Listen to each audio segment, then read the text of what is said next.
Good morning. Okay, thanks.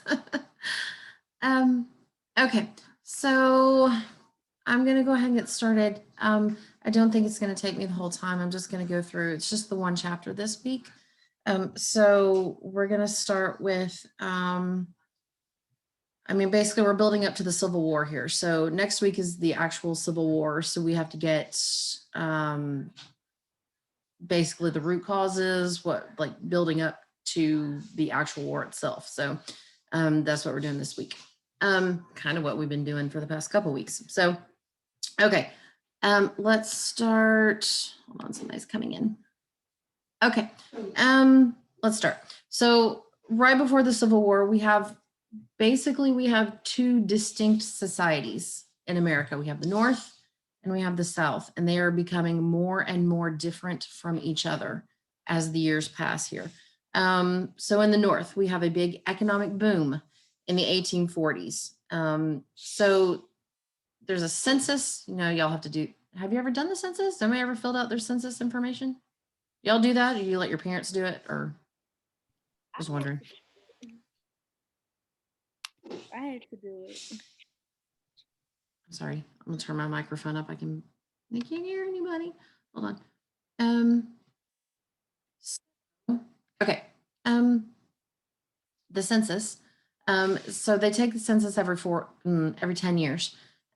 Basically what it does is it counts everybody. It just wants to know who is living where, specifically so they know where to allocate taxes, where to get taxes from, where to spend money, who's where, and who needs what, essentially is what they're trying to figure out. How many people there are in the United States, specifically the breakdown of who lives here, who lives where, all that's general information. So there's a census in 1830. In the North, we've got roughly 13 million people in the North in 1830. But by 1850, we've got 23 million people living in the United States. So there is a huge jump in the population.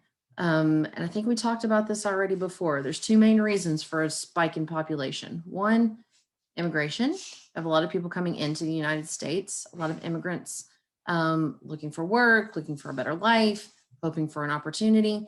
And then you have natural population increase. So more people are having babies. So we have a huge population increase, 1840s, 1850s, and up to the 1860s. Part of that is due to the economic boom in the North. We have a lot of manufacturing happening, right? We just had an industrial revolution. So we have a lot of machines, not only just basic machines, but now we have machinery with interchangeable parts. So we have full on industrialization. We've got steam power, which is now more cheaper and reliable than regular power. There's a huge pool of very cheap labor in the form of immigrants coming into this country. So lots of people looking for jobs, lots of jobs available, leads to a huge economic boom. And then the last reason is we have massive railroad networks that have been established all across the North.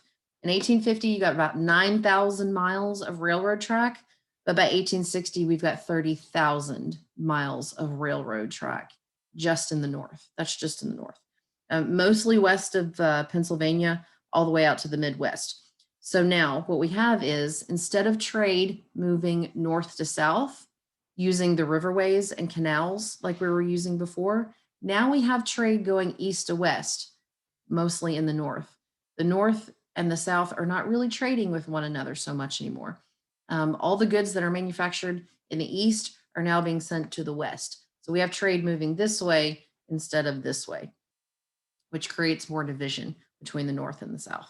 So let's look at the South. In the South, we have roughly 8 million white people living in the South in the 1850s. So much bigger population in the North, smaller population in the South. The prices of cash crops have dramatically increased because of the economic boom in the North. So we've got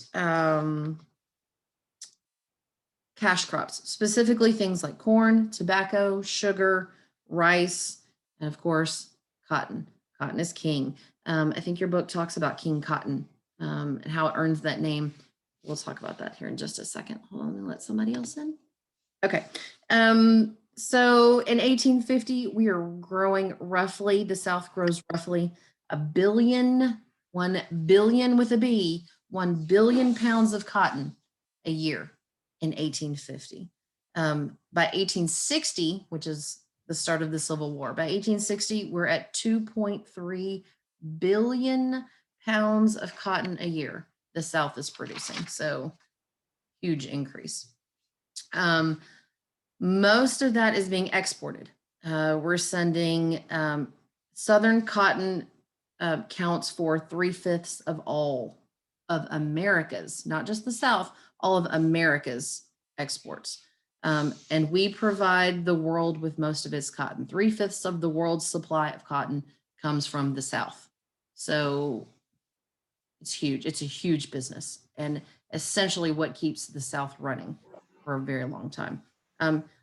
The thing that you need to remember here is that all of that economic success that the South is having is made possible by slave labor. 4 million slaves in the South by 1860, by the start of the Civil War. Most of the Southern states, your book has a breakdown actually of each state, their population, and the percentage of slaves in each state. And it is dramatic. It's huge, the population of slavery per state, if you want to break it down. But it averages out to about roughly half the population of the South right at the beginning of the Civil War are slaves. So 8 million white people, 4 million slaves in the South at the beginning of the Civil War. Okay. That breaks down, though, the numbers break down weirdly, though. Okay, so a fourth of all Southerners owned a slave, 1/4. So not all Southerners are slave owners. A fourth, roughly, are slave owners. 70% of those who owned slaves own fewer than 10. So we're talking about there's a small percentage of people who own a lot of slaves. There's a small, your book calls them the planter elite. So you got roughly about 10,000 wealthy families all across the South who owned more than 50 to 70 slaves. If you own more than that, you were considered a planter and you're considered incredibly wealthy and very elite. These are those people who own plantations, very large farms and plantation homes. The thing is, so we're talking about Southern economy. Let's finish that.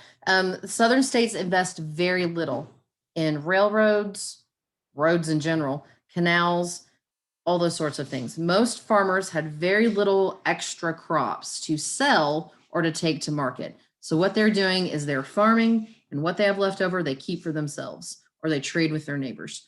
We're not talking about moving vast amounts of goods to other available markets. The only thing that we are exporting essentially out of the South right before the Civil War is cotton. That's really about it. It dramatically splits the North and the South into two very distinct factions. There's economic differences, political differences, social differences, cultural differences. It is a very dramatic split happening here. Okay, so cotton is the most profitable cash crop, but we also grow other things: tobacco, rice, hemp. And in Texas, remember we talked about cows, so a lot of livestock, horses, hogs, mules, cattle, that sort of stuff. With the rise in the price of cotton, you have a lot of people moving to the South and specifically that Black Belt area. Remember we talked about the middle of the country? We nicknamed the Black Belt because it has such good soil, such good dirt. So Georgia, Alabama, Mississippi, a lot of people moving into those places to start farming. In 1860, here's a statistic that I found in my textbook, and I think it's insane. In 1860, the value of the slaves in the South, if you add up the monetary value of all the slavery in the South in 1860, it was more valuable than every single bank, railroad, and factory in the entire United States combined.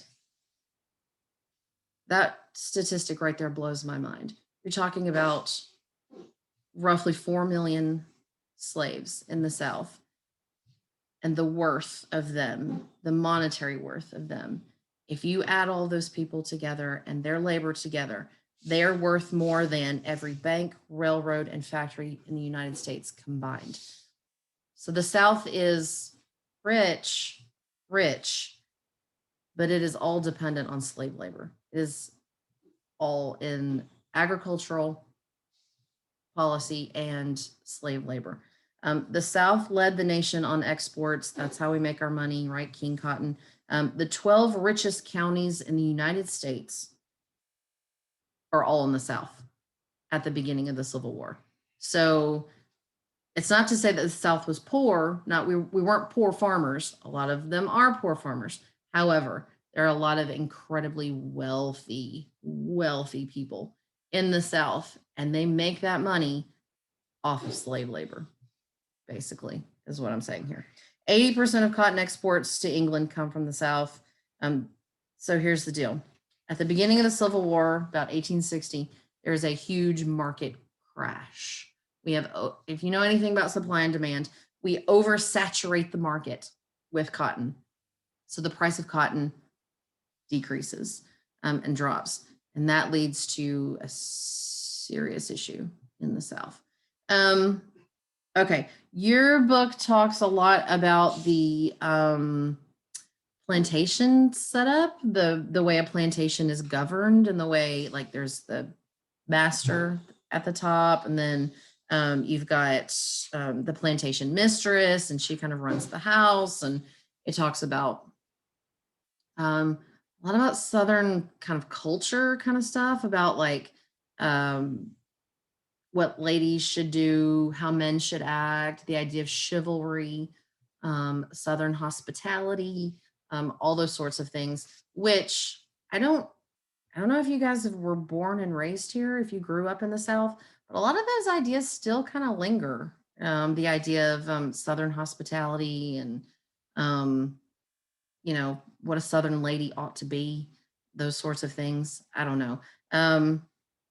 It seems to be going slightly away, but I don't know that that will ever fully go away. Maybe in the future, but the idea of what a Southern gentleman should be and what a Southern lady should be, those ideas kind of linger. I know, I don't know, my mom's kind of always on me about some things that I'm not very ladylike about, and whatever, it doesn't bother me that much, but it makes her very upset, and my grandmother, dear Lord, it upsets her tremendously. So like, it's still around. It's not that far removed. I'm old, but I'm not that old. So like, those ideas still linger. Okay, so at the top, you break down the economy in the South. At the top, you've got the planter class, the very elite, the very rich, right at the top there. And then right under those guys, you have yeoman farmers. Basically, this is the middle class in the South. So yeoman farmers. This is any farmer who owns his own land.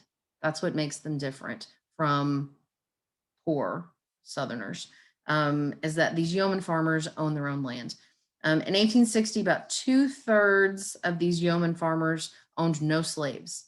They just own their land and farm it and keep what they have. If there's any left over, they sell it, but very rarely.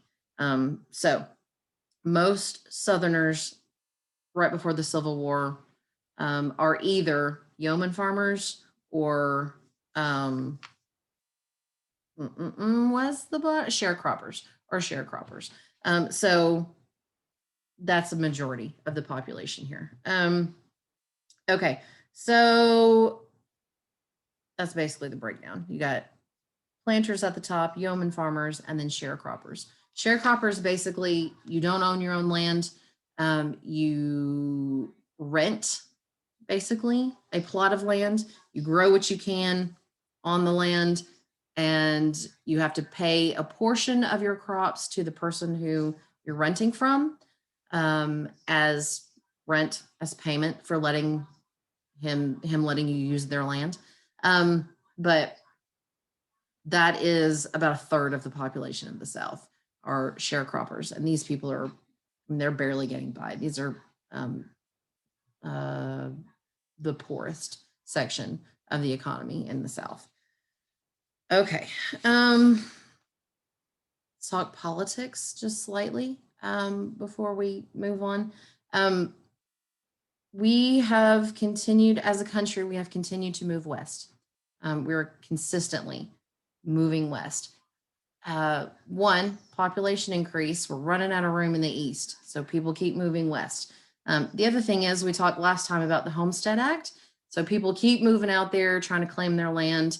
The government is really encouraging people to move west. That's a huge push. This brings up a huge issue. All of that new territory in the West, do we allow slavery into these new territories? As people are moving west, they're bringing their slaves with them. And so there is some slavery already set up in these Western territories right up until the Civil War. But it becomes a major hot button issue in politics, because those territories are eventually going to become states. That's the goal here. And so, do we bring those territories into the United States as slave states or free states? Remember, as of right now, we have kind of a rough balance after the Missouri Compromise. We've got kind of a equal setup of free states to slave states. But that, that can't continue unless you allow two states in at a time each time. And sometimes that's just not feasible. So we have to figure out what to do with this Western territory. That causes the formation of some new political parties. One, the Liberty Party. So they are formed in about 1840. Mostly, so these guys are very anti-slavery. The Liberty Party. They are mostly followers of William Lloyd Garrison's immediatism ideas. We didn't get to talk really a lot about William Lloyd Garrison. He was a famous abolitionist, so anti-slavery. He started his own newspaper called The Liberator, where he published a newspaper talking about how slavery needed to end immediately. So he kind of coins this term immediatism, meaning the end of slavery right now, not a phase out, not a eventually it will probably go away, something or another, but ending it now, immediately. So his ideas of immediatism become the basis of the Liberty Party in about 1840. They cite in the founding of their political party, they cite the Three-Fifths Compromise and the allowing of slavery in new unsettled territories, about how barbaric, basically, the Three-Fifths Compromise was, and how at one point in the Three-Fifths Compromise, in the Missouri Compromise, it states above the 3630 line, there is no slavery, right? And below, slavery. So that's how we had originally decided to let states in. However, the Liberty Party says, no, that's absolutely ridiculous and barbaric, and slavery needs to end now. No state coming into the United States should be allowed to come in as a slave state. We need to be past that at this point. We recognize that it's barbaric and it needs to end, essentially. Okay, so they gained a lot of popularity in the mid-Atlantic states, specifically like New York, New Jersey, Pennsylvania, those states, and then also in the Midwest, right in the middle there, they get a lot of popularity and followers. Okay, so you got the Liberty Party. We also have the Democrats. who have been around for a while now, right? Democrats, and we have the Whigs. They're a new party as well. Mostly the Democrats and the Whigs try to ignore the Liberty Party because they're a small party, and they don't want to upset their base. So they don't want to say, yes, we support them, or we should embrace their ideas and bring them into our party. Mainly, they just try to ignore them to try to make sure that they don't rock their own party vote, essentially here. Okay, so there is an election in 1840. The Liberty Party got 1% of the vote, of the popular vote in the 1840 election. But by 1844, they more than doubled their vote count. So 2.5% they got in 1844. Yeah, okay. But eventually they change from the Liberty Party into the Free Soil Party. They rename themselves the Free Soil Party. And they're starting to really worry a lot of Southern Democrats because they're pulling votes away from those Southern Democrats and Northern Whigs. So the people who are anti-slavery start joining this party. They're pulling support away from both the Democrats and the Whigs, the Free Soil Party. So now the Democrats and the Whigs basically have to acknowledge them and discuss them, which only helps their cause. So, okay, eventually we get to the election of 1848. The main issue of the election of 1848 is slavery. It's already the big issue 12 years before the start of the Civil War. The main issue is slavery. Both Democrats and the Whigs try to downplay the issue of slavery to attract more voters from the South. It doesn't really work for them. The Democrats put up a dude by the name of Lewis Cass. He's a big popular sovereignty guy. I don't know. The Whigs put up, they at first thought they might want to put up Henry Clay. I mean, he's made a name for himself, come up with some compromises. Maybe they put him up. But they don't really agree with him anymore. He's kind of gotten out, they've gotten out of touch. He was very outspoken against expansion. And both parties at this time are really focused on expanding west and that whole idea of manifest destiny. So Henry Clay was against expansion. And so they thought, meh, he's kind of too old fashioned. So they don't choose Henry Clay. Who they do choose is Zachary Taylor. He was a hero of the Mexican-American War. The thing is, he really didn't have any policies. He didn't have any real set ideas. So he could appeal to a lot of people, essentially, is how they looked at it. He was nicknamed the No Party Man, meaning he didn't have strong feelings about anything one way or the other. So he kind of unified everybody. I know that sounds stupid. Like he didn't really have any policies, so everybody could agree with him. I don't know if that makes for a good leader, that you don't have anything set that you want to do or accomplish or believe in. But yeah, that's Zachary Taylor. The Free Soil Party is, like I said, they're against slavery. They nominate Martin Van Buren. He is a former president. He is known as they're known as the Barn Burners. That's the nickname for his group of people who support him. Okay, so Martin Van Buren kind of pulls some support away from the Whigs, people who are anti-slavery. He pulls those people away from Zachary Taylor.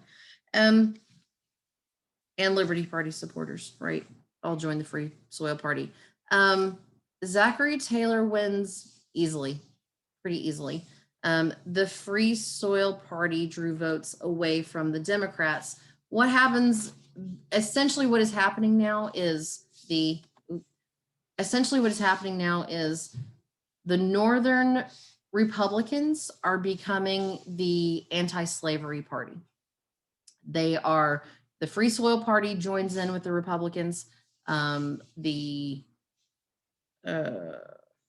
Liberty Party has already joined in with them. And then you've also got the Whigs who join in with those Northern Republicans. So the Republicans, right before the Civil War, the Republicans have essentially set themselves up as the anti-slavery party, popular sovereignty, anti-slavery, which sets up the Democrats in the South to be the very pro-states' rights and pro-slavery party. So also a huge divide between the North and the South. The North is mainly Republican, South mainly Democrat.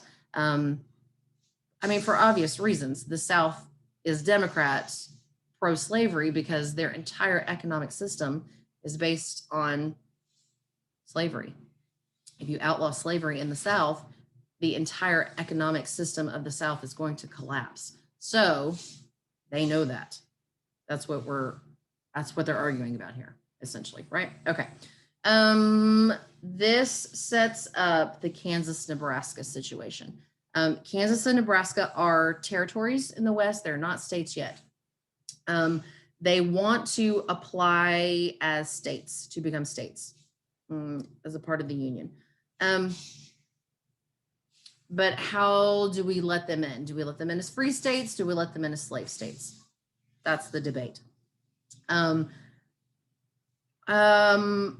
Stephen Douglas introduces something called the Kansas-Nebraska Act. Stephen Douglas is a senator from Illinois, and he wants to run for president. That's his ultimate goal. So he thinks if he introduces this Kansas-Nebraska Act, he's going to make a name for himself. He'll get name recognition. He'll be known as the guy who worked this out and brought the country together. So this is his big plan, the Kansas-Nebraska Act.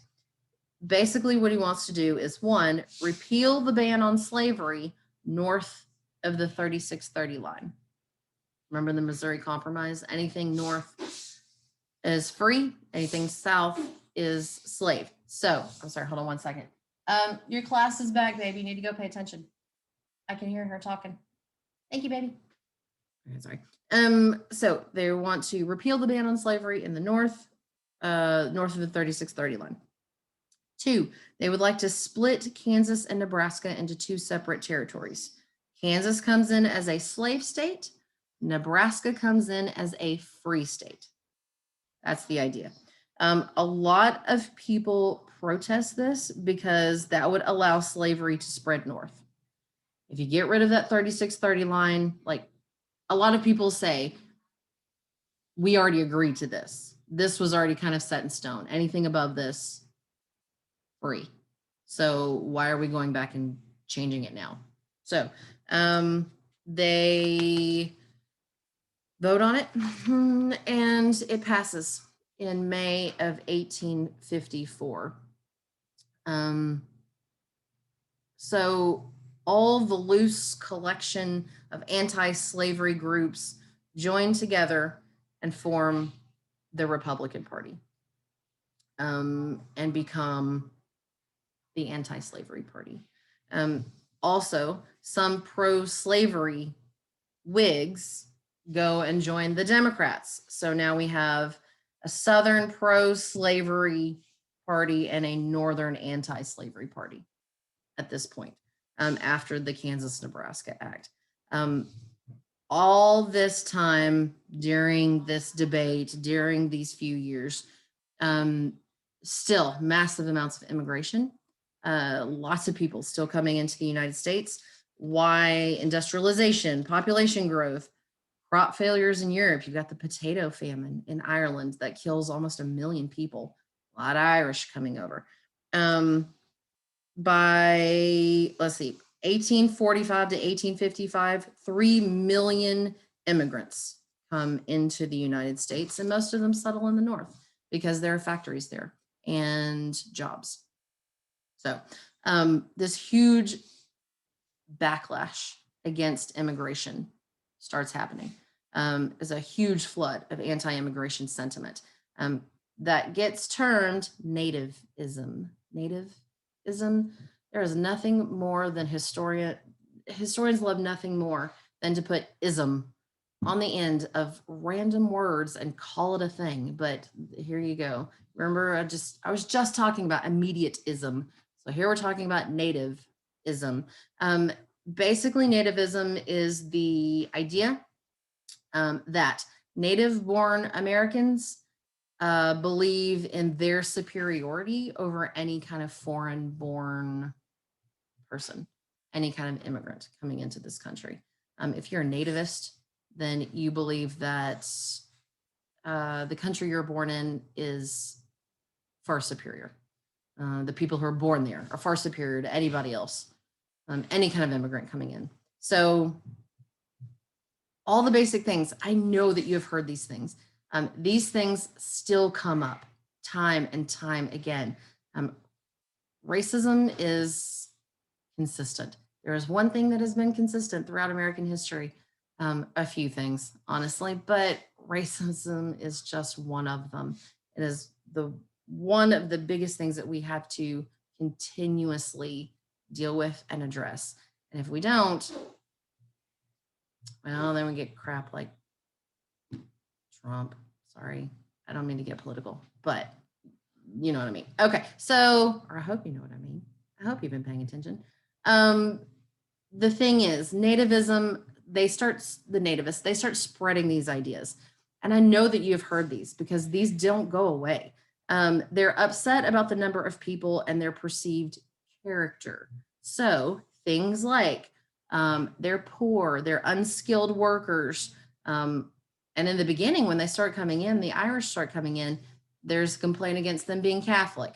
That's a big deal. But the argument here is these immigrants are coming, they're taking our jobs. They drink too much. They refuse to assimilate, meaning they refuse to learn English and learn the culture and become, quote unquote, whatever American is. I don't know what that looks like in the 1850s, but they're upset that the immigrants were not trying to be more American.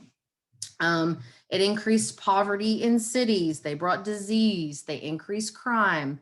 Right? You've heard all this stuff before. We still hear this stuff. And unfortunately, we hear it from a lot of politicians too, still nowadays, right?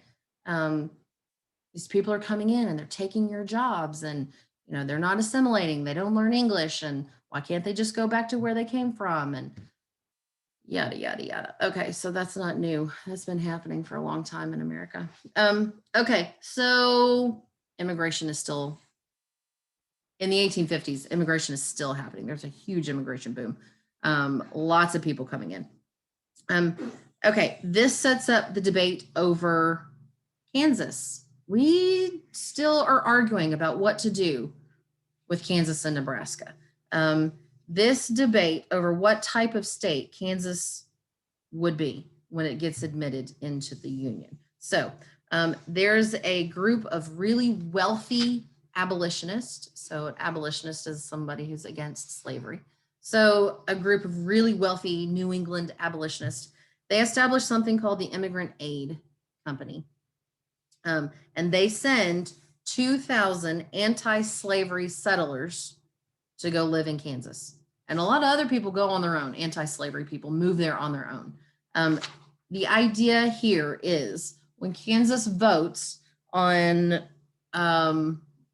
what they want their country to be, when the people who live there vote on how they want to come into the Union, they want a lot of anti-slavery people to be there. So when they vote, the slavery people get outnumbered and Kansas can come into the Union as a free state. That's the basic idea here. Yeah, pro-slavery forces also set up